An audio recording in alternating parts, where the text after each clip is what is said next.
বিশ্বের প্রায় সব সমুদ্রের প্রবাল প্রাচীর বা কোরাল রিফে দেখতে পাওয়া যায় এই বর্ণিল মাছটিকে। নীল, হলুদ, কমলা, কালো এমন আরও অনেক রঙের আকর্ষণীয় মিশেল আছে বলেই এটিকে বাটারফ্লাই ফিশ বা প্রজাপতি মাছ বলে ডাকা হয়। প্রাণীজগতে আজকে আমরা জানব এই বর্ণিল মাছটি সম্পর্কে।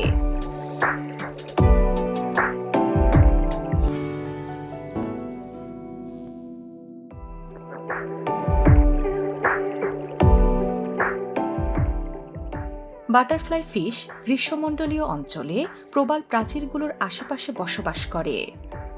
আটলান্টিক, ভারত ও প্রশান্ত মহাসাগরের প্রবাল প্রাচীরগুলোতে বিভিন্ন প্রজাতির বাটারফ্লাই ফিশ দেখতে পাওয়া যায়। তবে সবচেয়ে বেশি সংখ্যায় দেখা যায় অস্ট্রেলিয়া ও তাইওয়ানের প্রশান্ত মহাসাগরীয় অঞ্চলে। এরা উপকূল বা মোহনার কাছাকাছি ৬৫ ফুটেরও কম গভীরতায় উষ্ণ জলে বসবাস করে। এটি খুবই ছোট্ট একটি মাছ। গোলাকার চ্যাপ্টা ধরনের মাছটির দৈর্ঘ্য গড়ে ৮ ইঞ্চির মতো হয়ে থাকে।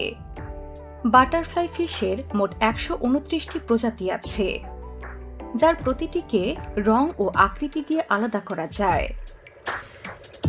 বাটারফ্লাই ফিশের পিঠের পাখনায় ধারালো কাঁটা থাকে, যা তাদেরকে প্রতিরক্ষার কাজে সহায়তা করে। শরীরের তুলনায় এদের চোয়াল বেশ চওড়া, যেন ছোট ছোট ফাটলের মধ্যে তারা সহজেই শিকার করতে পারে। বাটারফ্লাই ফিশের প্রিয় খাবারের মধ্যে আছে স্পঞ্জ ও কৃমির মতো ছোট ছোট অমেরুদণ্ডী প্রাণী। এছাড়াও তারা শৈবাল ও প্লাঙ্কটনও খেয়ে থাকে। তবে খাবার সংগ্রহ করতে গিয়ে তারা নিজেরাও কখনো কখনো অন্য প্রাণীর খাবার হয়ে যেতে পারে। হাঙর, ইল, স্ন্যাপার সহ আরও কিছু প্রাণী বাটারফ্লাই ফিশ শিকার করে। অবশ্য বিপদ দেখা দিলে এই মাছ প্রবাল প্রাচীরের ছোট ছোট ফাটলে লুকিয়ে পড়ে। বিপদ মোকাবেলায় এরা মাঝে মাঝে ধারালো কাঁটাও ব্যবহার করে। প্রাকৃতিক পরিবেশেই বাটারফ্লাই ফিশ বেশি দেখা যায়। সমুদ্রে তাদের প্রজনন ঋতু শুরু হয় শীতকালে। বাটারফ্লাই ফিশ সাধারণত একগামী হয়ে থাকে, অর্থাৎ একজন সঙ্গীর সাথেই পুরো জীবন কাটিয়ে দেয়। মেয়ে বাটারফ্লাই ফিশ যখন সঙ্গমের জন্য প্রস্তুত হয় তখন তার ডিম ভর্তি পেট ফুলে থাকে।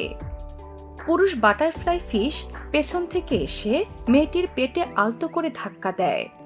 এরপর তারা একসাথে ডিম ও শুক্রাণু ছাড়ে, যা পানির মধ্যে সাদা মেঘের আবহ সৃষ্টি করে।